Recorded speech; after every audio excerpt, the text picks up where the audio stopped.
এই যে আমাদের জীবন, এই জীবনের জন্য বিপদ আপদ পরীক্ষা স্ট্রাগল এটা অনিবার্য, এটা হবেই। বিপদ নাই, কষ্ট নাই, আপদ নাই, অনিশ্চয়তা নাই, স্ট্রাগল নাই, এমনকি কেউ আছে এখানে?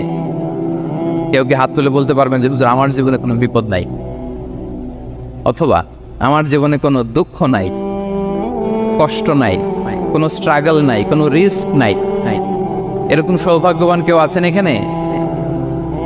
তাহলে জীবনের জন্য পরীক্ষা এটা অনস্বীকার্য, হবেই হবে পরীক্ষা। পৃথিবীর জীবনটাই এমন, এভাবেই এই লাইফকে ডিজাইন করা হয়েছে। পরীক্ষা থাকবে, এখানে বিপদ থাকবে, এগুলো উত্তীর্ণ হয়ে আপনাকে যেতে হবে। চিরসুখ চির শান্তি এটাই পৃথিবীতে হয় না। চিরসুখ এবং চির শান্তির জায়গা হচ্ছে জান্নাত। চিরসুখ এবং চির শান্তি কোথায়? এটা জান্নাতের বৈশিষ্ট্য। চিরসুখ চির শান্তি, টেনশন নাই, ঝামেলা নাই, পরীক্ষা নাই, বিপদ নাই, রিস্ক নাই, স্ট্রাগল নাই। এটা হচ্ছে দ্য ফিচার্স অফ জান্নাত, জান্নাতের ফিচার। কিন্তু সমস্যা বাদে তখন যখন জান্নাতের ফিচার আমরা দুনিয়ায় খুঁজি, যেটা পাবো আমরা জান্নাতে, এটা খুঁজি কোথায়? এই তখনই সমস্যাবাদ। And this is the main problem. এটাই বড় সমস্যা। এই সমস্যার সমাধান কোথায়, এটা নিয়ে আজকে আমি কিছু কথা অ্যাড্রেস করবো ইনশাআল্লাহ। তো তাহলে আসুন শুনি জান্নাতের ফিচার কি। জান্নাতের কমন একটা ফিচার হচ্ছে জান্নাতে there will be no sickness in paradise। জান্নাতে কোনো অসুস্থতা থাকবে না, চিরসুস্থ। সুবহানাল্লাহ পড়ে, চিরসুস্থ চির সবল, কেউ অসুস্থ হবে না জান্নাতে। জান্নাত হবে অ্যান্টি এইজিং, জান্নাতে বয়স বাড়বে না কারো, চিরযৌবনা, চিরযুবক, অ্যান্টি এজিং। আপনারা জানেন যে বর্তমান পৃথিবীতে অ্যান্টি এজিং ক্রিম পাওয়া যায় না? ক্রিম, কথা বুঝতেছেন? অ্যান্টি এজিং ক্রিম পাওয়া যায়। তারা বলে এই ক্রিম মাখলে চামড়ায় ভাঁজ পড়ে না। এটার দাম আছে কিন্তু অনেক।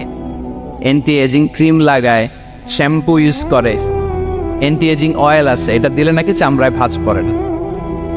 ইভেন ভারতের অনেক বড় একজন ব্যবসায়ী মুকেশ আম্বানি, নাম শুনছেন? যে তার ছেলের বিয়ে হয়ে গেল, তো এই মুকেশ আম্বানির স্ত্রী নীতা আম্বানি, সে কিছুদিন আগে এক বটল গোল্ড ওয়াটার খেয়েছে, gold water, and it's cost $60,000। $60,000 দাম এক বোতল গোল্ড ওয়াটারের। কেন? ফর অ্যান্টি এজিং, যাতে বয়সের ছাপ গালে না থাকে। এখন বলেন, এভাবে কি আমাদের বয়সকে ধরে রাখা সম্ভব এই পৃথিবীতে? সম্ভব না, কারণ এই ফিচারটা দুনিয়ার ফিচার না, এটা জান্নাতের ফিচার। সুবহানাল্লাহ পড়ে।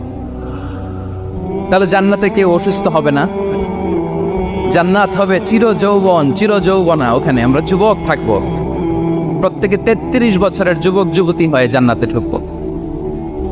বিষ্ণু ইসলাম বলেন, আহলুল জান্নাতি জুরদা ওয়া মুরদা ওয়া আবনাউ সালাসিন ওয়া সালাসিন। জান্নাতে যারা যাবে শুভ্র দাড়িবিহীন, প্রত্যেকে হবে 33 বছর বয়সের। ওই যে 33 বছর বয়সে একবার ঢুকলেন, আর বয়স বাড়বে না, ওইটাই চিরকাল ওই বয়স পাবে। জান্নাতের আরেকটা ফিচার হচ্ছে নো ফ্রাস্ট্রেশন, কোনো চিন্তা নাই, দুশ্চিন্তা নাই, হাইপার টেনশন নাই, সজীব প্রাণবন্ত। সুবহানাল্লাহ। জান্নাতের আরেকটা ফিচার হচ্ছে there is no expiry date in জান্নাত। এক্সপায়ারি ডেট আছে? জান্নাতে যে ঢুকবো 7 দিনের জন্য চেক ইন, নাকি? চেক ইন কয় দিনের জন্য? 7 দিন, 10 দিন পরে চেক আউট করে ফেলবে, এরকম। নো এক্সপায়ারি ডেট, আজীবন। একবার এন্ট্রি পেলে বের হওয়ার টেনশন নাই। আল্লাহু আকবার। তাহলে no expiry date, rather it's eternal, আজীবন থাকবেন, খালিদিনা ফিহা, চিরকাল থাকবেন। এবং জান্নাতের সবচাইতে গুরুত্বপূর্ণ ফিচার হচ্ছে there will be no death in জান্নাত। জান্নাতে আপনার আর মৃত্যু হবে না, মৃত্যুর বিদায় হবে। তার মানে আপনি অমর হবেন। তাহলে আপনি চির সুস্থ চির সবল হবেন জান্নাতে, চির যুবক থাকবেন, প্রাণবন্ত থাকবেন, আপনি অমর হবেন, আপনি জান্নাতে মরবেন না।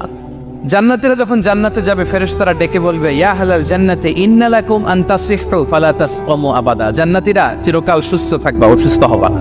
ইন্না লাকুম আন তাশিব্বু ফালা তাহরামু আবাদা, তোমরা শাবাব থাকবা, বুড়া হবা না। ওয়া ইন্না লাকুম আন তাহিয়াউ ফালা তামুতু আবাদা, চিরকাল বেঁচে থাকবা, মরবা না। এবং সেদিন জান্নাতে মৃত্যু দেয়া হবে, মৃত্যু দেয়া হবে। ইউতাল মাউতু বিকাবশিন আমলাহ, একটা ছাগলের আকৃতিতে মৃত্যুকে আনা হবে। ফায়ুযবাহুল মাউত, মৃত্যুকে জবাই দেয়া হবে। এবার জান্নাতীরা তাকিয়ে থাকবে, ফেরেশতারা বলবে ইয়া আহলাল জান্নাতি খুলুদুন ফালা মাউত, এ জান্নাতীরা চিরকাল এই জান্নাতেই থাক। তাহলে জান্নাতের ফিচার পাইছেন? এখন কোন বোকা যদি এই ফিচার দুনিয়ায় খুঁজে পাবে না, কারণ দুনিয়ার ফিচার আলাদা। দুনিয়ার ফিচার কি?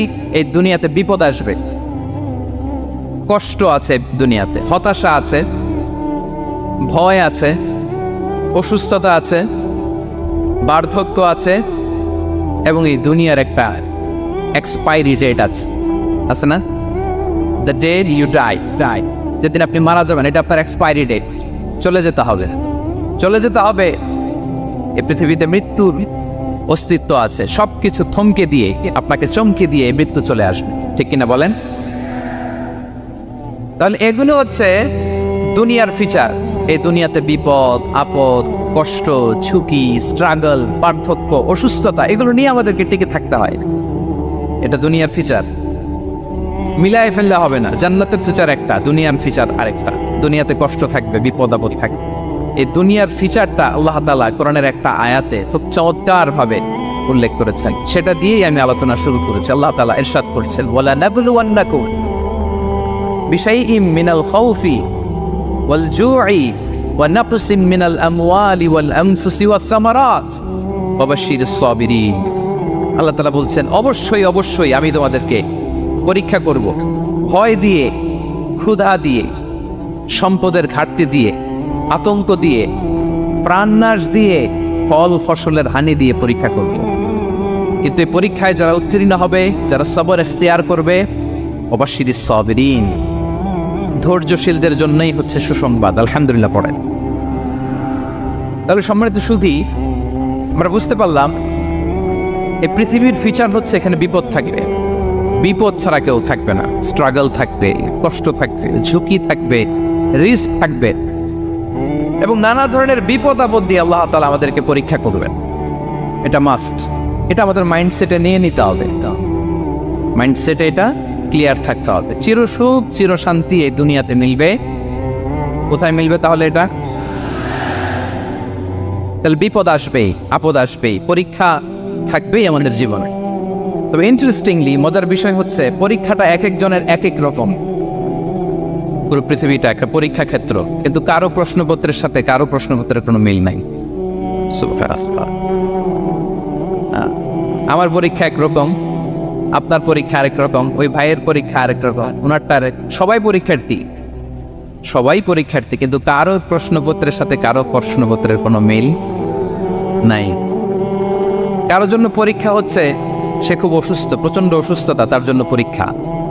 ক্যান্সারের রোগী, দুরারোগ্য ব্যাধি, ডক্টর বলছে 4th স্টেজে চলে আসছে, কয়েক মাস বাঁচতে পারে, এটা তার জন্য পরীক্ষা। আবার কারো দেখবেন যে খুব একটা অসুস্থতা নাই, অসুস্থতার ঝামেলা নাই, কিন্তু তার দারিদ্রতা আছে, তার আর্থিক অনটন, এটা তার জন্য পরীক্ষা। আবার কারো দেখবেন অসুস্থতাও নাই, দারিদ্রতাও নাই, তার দাম্পত্য জীবনের সমস্যা আছে না নাই? অনেকের দেখবেন এগুলো কোনোটাই সমস্যা না, তার ছেলে কথা শোনে না,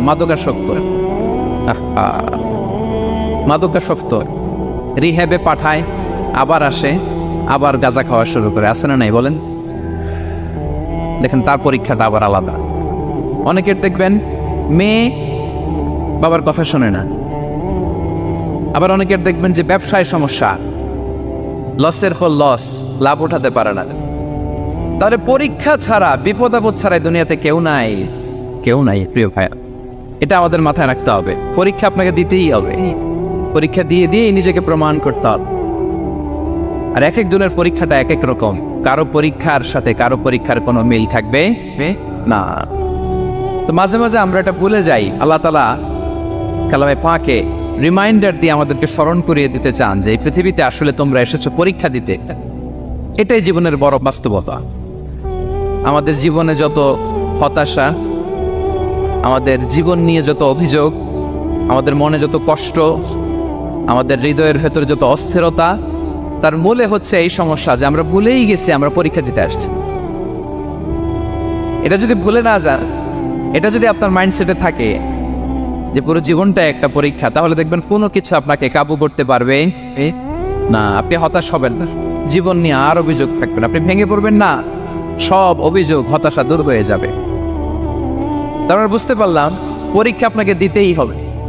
পরীক্ষা দেয়া ছাড়া এই পৃথিবী থেকে চলে যাওয়ার কোনো চান্স বা সুযোগ আমাদের কারো নেই। সূরাতুল আনকাবুতে আল্লাহ তাআলা এই কথাটা আরো চমৎকার ভাবে বলেছেন। আল্লাহ তাআলা ইরশাদ করছেন, আহাসিবান নাসু আইয়ুতরাকু আইয়াকুলু আমান্না ওয়া হুম লা ইফতানুন ওয়ালাকাদ ফাতান্নাল্লাযীনা মিন ক্বাবলিহিম ফালা ইয়া'লামান্নাল্লাহু আল্লাযীনা সাদাকু ওয়ালা ইয়া'লামান্নাল কাযিবিন। আল্লাহ বলেন, মানুষ কি ভেবেছে সে শুধু বলবে আমি ঈমানদার আর তাকে আমি জান্নাতে ঢুকাই দেব? না, কখনো না, কোশ্চিন কালেও না।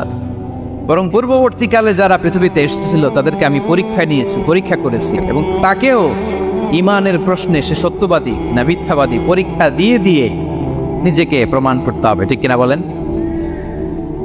পরীক্ষা দিয়ে আপনাকে প্রমাণ করতে হবে। এবং এই পরীক্ষার ব্যাপারটা, এটা যে শুধু আমরা সাধারণ মানুষ আমাদের জীবনে দুঃখ বিপদ পরীক্ষা এমনটা না। এই পৃথিবীর সবচেয়ে শ্রেষ্ঠ মানুষ যারা ছিলেন তাদেরকে আল্লাহ পরীক্ষা নিয়েছে। বলেন তো, এই পৃথিবীতে সবচাইতে শ্রেষ্ঠতম মানুষ কারা? সবচাইতে শ্রেষ্ঠ ভালো মানুষ কারা ছিল পৃথিবীতে? বলেন তো, নবীরা। আওয়াজ করে বলেন তো, কারা? তো বলেন তো, নবীদের জীবনে পরীক্ষা ছিল কি ছিল না? হ্যাঁ ছিল, বেশি না কম? বিষ্ণু ইসলামকে জিজ্ঞাসা করা হলো, আইয়ুন নাসি আশাদ্দু বালাআন ইয়া রাসূলুল্লাহ, হে আল্লাহর রাসূল, এই পৃথিবীতে কাদের জীবনে পরীক্ষা বেশি? বিষ্ণু ইসলাম বললেন, আল আম্বিয়া, নবীদের জীবন। আল আম্বিয়া সুম্মাল আমসাল ফাল আমসাল, সবচাইতে জীবনে পরীক্ষার সম্মুখীন সবচাইতে বেশি হয়েছেন নবীর। তারপরে নবীদের পরবর্তী অবস্থান যাদের সিদ্দিকিন যারা, সোহাদা যারা, সলিহিন যারা, আল্লাহওয়ালা যারা, তাদের জীবনে পরীক্ষা বেশি। ইউবতালার রাজুলু আলা হাসাবি দীনি, ব্যক্তির দিনদারি যত বেশি তার জীবনে আল্লাহর পরীক্ষাও তত বেশি। আপনি আল্লাহওয়ালা হবেন, আপনার জীবনে পরীক্ষাও অনেক বেশি। এজন্য ইমানদার হওয়া যেমনি মর্যাদার, ইমানদারের জীবনে পরীক্ষাও হবে অনেক বেশি। এবং পরীক্ষা যত বড়, খেয়াল রাখতে হবে, মন খারাপ করার কোনো সুযোগ নেই। পরীক্ষা যার জীবনে যত বড়, সেটাতে সফল হতে পারলে ওটার প্রতিদানও বড়। পরীক্ষা যত বড়, এটাতে সাকসেস হইতে পারলে এটার রিওয়ার্ডও তত বড়। বিষ্ণু ইসলাম বলেন, ইযামুল জাযাই মাআ ইযামিল বালা, বালা যত বড় জাযাও তত বড়, প্রতিদানও তত বড়। কারণ নবীদের জীবনে যদি খেয়াল করেন, দেখবেন যেই নবীর জীবনে পরীক্ষা যত বেশি, সেই নবীর জীবনে সফলতাও তত বেশি। সাইয়েদানা ইব্রাহিম আলাইহিস সালামের কথাটা একটু খেয়াল করেন তো, বলেন তো, ওনার জীবনে পরীক্ষা কেমন ছিল? বেশি না কম? ওনার জীবনের পরীক্ষা থেকেই তো আমরা এই শব্দটা ব্যবহার করি। আমরা বলি অগ্নি পরীক্ষা। কি বলি? মানে আগুনে নিক্ষেপ করা হয়েছে সাইয়েদানা ইব্রাহিম আলাইহিস সালামকে, তাও স্বাভাবিকভাবে না, উলঙ্গ করে, ন্যাকেট করে ওনাকে অপমানিত করবার জন্য ওনার গায়ের জামা কাপড় খুলে উলঙ্গ অবস্থায় আল্লাহর খলিল সাইয়েদানা ইব্রাহিম আলাইহিস সালামকে অগ্নিকুণ্ডে নিক্ষেপ করা হয়েছিল। এরকম এক্সপিরিয়েন্স এই অডিটোরিয়ামের ভেতরে আমাদের কখনো হয়েছে? তাইলে সাধারণ মানুষের জীবনের পরীক্ষা আর নবীদের জীবনের পরীক্ষার মধ্যে পার্থক্য আছে না নাই? ওই পরীক্ষায় উনি পাশ করে ফেললেন। 86 বছর পর্যন্ত আল্লাহর কাছে দোয়া করলেন, আল্লাহ আমাকে একটা নেককার সন্তান দাও। আল্লাহ সন্তান দেয় না। 86 বছর পরে আল্লাহ তাআলা সাইয়েদানা ইব্রাহিম আলাইহিস সালাম এবং হাজারের ঘরকে উজালা করে সন্তান দিলেন। সাইয়েদানা ইসমাঈল আলাইহিস সালাম পৃথিবীতে আসলেন। কত বছর বয়সে? 86 বছর বয়সের এখানে কেউ আছেন? হ্যাঁ, আছি আমরা? কেউ নাই। 86 বছর বয়সে প্রথম সন্তান পেয়েছে। তাদের ঘরকে উজালা করে আল্লাহর নবী সাইয়েদনা ইসমাঈল আলাইহিস সালাম আসলেন। এবার আল্লাহ বললেন, যাও স্ত্রীকে আর এই কলিজার টুকরা সন্তানকে, থাকো তো প্যালেস্টাইনে, প্যালেস্টাইন থেকে ১,৫০০ কিলোমিটার দূর দ্য ব্যারেন ল্যান্ড, ওই মক্কার ধুধু মরু প্রান্তরে রেখে আস, যেখানে কেউ নাই, মানুষ নাই, গাছ নাই, পাখি নাই, পানি নাই, যাও রেখে আস। আচ্ছা বলেন তো, ৮৬ বছর পরে যে লোকটা সন্তান পেল, বুঝে শুনে উত্তর দিয়েন, ৮৬ বছর পরে যে লোকটাকে আল্লাহ তাআলা সন্তান দিল, তার হৃদয়ে ওই সন্তানের জন্য মায়া বেশি না কম? এমনি তো আমাদের প্রথম সন্তানের হিস্ট্রিটা একটু খেয়াল করেন তো। প্রথম আমাদের যে মেয়ে হয়েছিল বা যাদের ছেলে হয়েছিল, তার প্রতি আদর, সোহাগ, দরদ, ভালোবাসা, আল্লাহ কত ছিল। আর ৮৬ বছর বয়স আল্লাহ তাআলা ওনাকে সন্তান দিলেন, দিয়ে বললেন, যাও হাজারকে আর ইসমাঈলকে মক্কার ধুধুমরু প্রান্তরে রেখে আস। আল্লাহ তাআলা বলতে দেরি, চলে যেতে দেরি নাই, মুহূর্তে রওনা হয়ে গেলেন। সুবহানাল্লাহ পড়বেন না? রেখে আসলেন মক্কার ধুধুমরু প্রান্তরে।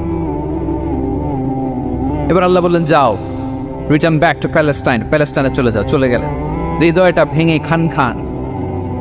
অনেক বছর পরে আল্লাহ তাআলা আবার অনুমতি দিলেন, যাও এবার ছেলেকে রেখে আসতে পারে, যাও প্যালেস্টাইন থেকে আবার মক্কায় যাও। সাইয়েদনা ইব্রাহিম আলাইহিস সালাম প্যালেস্টাইন থেকে আবার ১,৫০০ কিলোমিটার পথ পাড়ি দিয়ে, এখনকার মতো ফ্লাইটে যায় নাই, গাড়িতেও না, উটে করে। কিসে করে?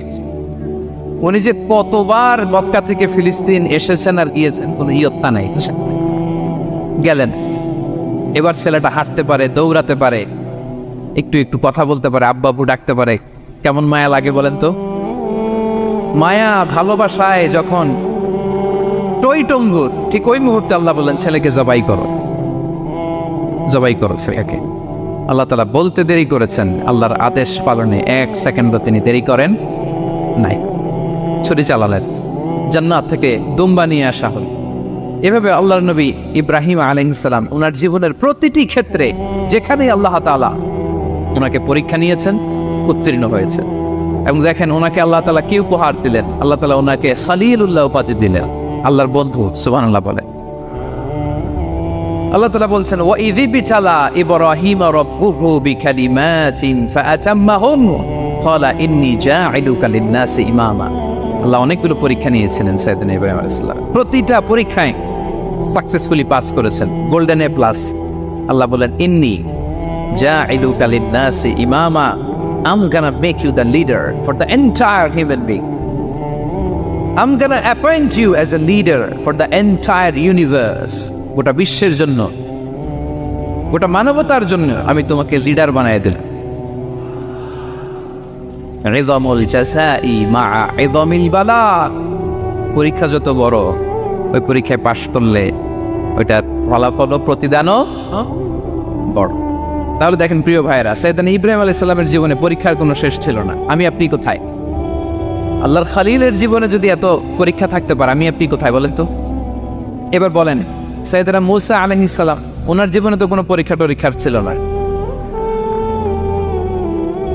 হ্যাঁ, গুণে শেষ করতে পারবেন? জন্মটাই তো হয়েছে পরীক্ষার মধ্য দিয়ে। মিশরের ছেলে সন্তান হইলে ফেরাউন বলছে জবাই করো, ওনার মা এরকম সিন্ধুকে করে ভাসায় দিলেন নীল নদীতে। আল্লাহ, কি একটা রোমাঞ্চকর পরিস্থিতির মধ্য দিয়ে আল্লাহ তাআলা ওনাকে বাঁচালেন। সুবহানাল্লাহ। জন্মই হয়েছে পরীক্ষার। বড় হইলেন, ফেরাউনের ভয়ে দেশ ত্যাগ করলেন, মিশর থেকে মাদিয়া। আবার আল্লাহর আদেশে যখন ফিরে আসলেন, আবার ফেরাউনের সাথে তর্ক বিতর্ক, যুদ্ধ। একটা রাত আল্লাহ নবী মূসা আলাইহিস সালাম শান্তি মতো মিশরে ঘুমাতে পারে নাই। একটা রাত। শেষ পর্যন্ত এই ফেরাউন মূসা আলাইহিস সালামকে ধাওয়া করেছে। ফেরাউনের ধ্বংসের আগ পর্যন্ত সে মূসা আলাইহিস সালামকে ধাওয়া করেছে। তার মানে মূসা আলাইহিস সালাম এই বিপদ আপদ পরীক্ষা এগুলো থেকে মুক্তি পান নাই। এবার বলেন ঈসা আলাইহিস সালামের কথা, ওনার জীবনে তার পরীক্ষা ছিল না। কি পরীক্ষা ছিল? হ্যাঁ, আল্লাহু আকবার। Same scenario goes to the biography of every messenger in the world. পৃথিবীর সব নবীর ক্ষেত্রে একই ঘটনা ঘটেছে। সাইয়েদনা ঈসা আলাইহিস সালাম দাওয়াত যখন দিলেন, ওনার বিরোধিতা শুরু হলো, ওনাকে হত্যার ষড়যন্ত্র হলো, ইভেন কি ওনাকে মারার জন্য বনি ইসরাইলেরা উদ্ধত হলো, জানে বাঁচবার জন্য পালালেন, এক ঘরে ঢুকলেন, চারদিক দিয়ে ঘেরাও করল। উনি দরজা জানালা লাগাই দিলেন। ওরা বললো একজন দরজা ভেঙে জানালা ভেঙে ভিতরে ঢুকে দেখো বেটা ঈসা কি করে। একজন ভিতরে ঢুকছে, ঢুকার সাথে সাথে বল রাফাআহুল্লাহু ইলাইহি, আল্লাহ তাআলা ঈসা আলাইহিস সালামকে উপরে উঠায় নিলেন। আর যেই লোকটাকে তারা ভেতরে ঢুকালো তার চেহারাকে আল্লাহ তাআলা ঈসা আলাইহিস সালামের চেহারার মতো করে দিলেন। এবার তার বাইরের সাথীরা বলে ঘটনা কি, বেটা ঈসাও বেরোয় না, আমাদের লোকটাও বেরোয় না, সবাই ঢুক। দরজা ভেঙে ভেতরে ঢুকে দেখে ঈসা দাঁড়ায় আছে। বলেন তো এটা ঈসা না মিসা? এটা কি আসল ঈসা? ওমা কতালু ওমা সালাবু ওয়ালাকিন শুব্বিহা লাহুম। আল্লাহ বলে তোমরা আমার নবী ঈসাকে হত্যাও করতে পারো নাই, শুলেও চড়াতে পারো নাই, আমি সেফটি সিকিউরিটি দিয়ে আমার নবী ঈসা আলাইহিস সালামকে আকাশে তুলে নিচ্ছি। তাহলে ওনার জীবনে পরীক্ষার শেষ ছিল না। এবার যদি আমরা বিশ্বনবী সাল্লাল্লাহু আলাইহি ওয়াসাল্লামের জীবনের দিকে তাকাই, ওনার জীবনটা দেখেন তো। আমাদের পেয়ারা নবী বিশ্বনবী মুহাম্মদুর রাসূলুল্লাহ সাল্লাল্লাহু আলাইহি ওয়াসাল্লাম, ওনার জীবনে কি স্ট্রাগল ছিল? স্ট্রাগল। মাক্কি জীবনের কথা যদি একটু খেয়াল করেন দেখেন তো, 3 বছর শিয়াবে আবি তালেবে জেল খেটেছেন, না খেয়েছিলেন। ওনার বংশের লোকেরা প্রথমে ছাগল খেয়েছে, ছাগলগুলো যখন শেষ, ছাগলের চামড়াগুলো শুকিয়ে ওইটা খাইছে। গাছের পাতা ছাল এগুলো খেয়ে খাবারের অভাবে বেহুশ হয়ে পড়ে থাকতো তারা। না খেয়ে কয়দিন ছিলেন আপনি? আমি কয়দিন ছিলাম না খেয়ে? মনেই তো পড়ে না খেয়েছিলাম কিনা কোনোদিন। এ হচ্ছে মাক্কি জীবন। মেন্টালি প্রেসার দেয়া হয়েছে। বিশ্বনবীর চাচা আবু লাহাব তার 2 ছেলে উতবা আর উতাইবা, এদের সাথে বিয়ে দিয়েছিলেন 2 মেয়ের। যখন দাওয়াত দেওয়া শুরু করলেন 2 মেয়েকে ডিভোর্স দিয়ে দিল। দেখেন একটা বাবার জন্য প্রাপ্তবয়স্কা মেয়েকে যখন উঠায় নেওয়ার আগে ডিভোর্স দেয়, তার মানসিক অবস্থাটা কেমন থাকে বলে? মেন্টালি প্রেশারাইজ করা হয়েছে, ফিজিক্যালি হ্যারাস করা হয়েছে। বিষ্ণু ইসলাম যখন নামাজে দাঁড়াতেন, ওটের পচা নারী ঘুরি বিষ্ণুনবীর কাঁধে চাপিয়ে দেওয়া হতো। আপনার জীবনে এরকম ঘটছে কখনো? আপনি নামাজ পড়তেছেন, ওটের পচা নারী ঘুরি আপনার কাঁধে চাপিয়ে দেওয়া হয়েছে। কয়দিন হয়েছে এরকম? কয়দিন হয়েছে? হ্যাঁ, তারপরে তো আলহামদুলিল্লাহ বেরোয় মুখ দিয়ে। কেমন আছেন হুজুর? কোয়েন না, বেশি একটা সুবিধার না, তাই না? বেশি একটা একটু মিলাবেন। কতটুকু পরীক্ষা আমরা দিয়েছি। তায়েফে গেলেন বিশ্বনবী, তায়েফে গেছিলেন জমির বায়না দিতে, তাই না? জমি কিনবে তায়েফে। তায়েফবাসীদেরকে জাহান্নামের আগুন থেকে বাঁচাতে গিয়েছিলেন, নিজের জন্য না। সেখানে তায়েফের ছেলেরা পাথর বেড়েছে বিষ্ণু ইসলামের গায়ে। এত শুভ্র দেহ ছিল, চেহারা ছিল, বিষ্ণুনবীর গা দিয়ে ঝরঝর করে রক্ত ঝরেছে। ফিজিক্যাল হ্যারাসমেন্টের শিকার হয়েছেন বিষ্ণু ইসলাম। যখন যেদিন বিষ্ণু ইসলামকে হত্যার ষড়যন্ত্র করা হলো, আল্লাহ তাআলার আদেশে তিনি মক্কা থেকে মদিনায় হিজরত করলেন। মদিনাতে যে একটা রাত, 7ম হিজরির আগ পর্যন্ত শান্তিতে ঘুমাতে পারেন নাই। 3 দিকে 3 ইহুদি বসতি, বনু কাইনুকা, বনু নদীর, বনু কুরাইজা। খাওয়ার মধ্যে বিষ মিশিয়ে দেয়া হয়েছিল বিষ্ণু ইসলামের। বাজুর, খাসির বাজুর রান পছন্দ করতেন। এক ইহুদি মহিলা বিষ্ণু ইসলামের ওই রানের মধ্যে বিষ মিশিয়ে দিয়েছিল। ওই বিষের যন্ত্রণায় মৃত্যুর আগ পর্যন্ত বিষ্ণুনবী কাতরাতেন, এবং উনি ইন্তেকালের সময় ওই বিষের ব্যথা যন্ত্রণাতে ইন্তেকাল করেছেন। বিষ্ণুনবীর ইন্তেকালটা শাহাদাতের ইন্তেকাল ছিলেন। বিষ্ণু ইসলাম বলেছেন, ওই যে খায়বার এলাকার ওই মহিলা যে আমার খাবারে বিষ মিশিয়েছিল, সেই বিষের যন্ত্রণা, বেদনা, কষ্ট আমি অনুভব করছি। খেয়ে না খেয়ে দিন প্রচারের কাজে নিজেকে দিয়েছ বিলিয়ে, তায়েফের কাফিরেরা চিনল না সে আলো, দুষ্ট ছেলেদের পিছু দিল লেলিয়ে, পাথরের আঘাতে ক্ষত বিক্ষত হয়ে সারা শরীর থেকে রক্ত ঝরে।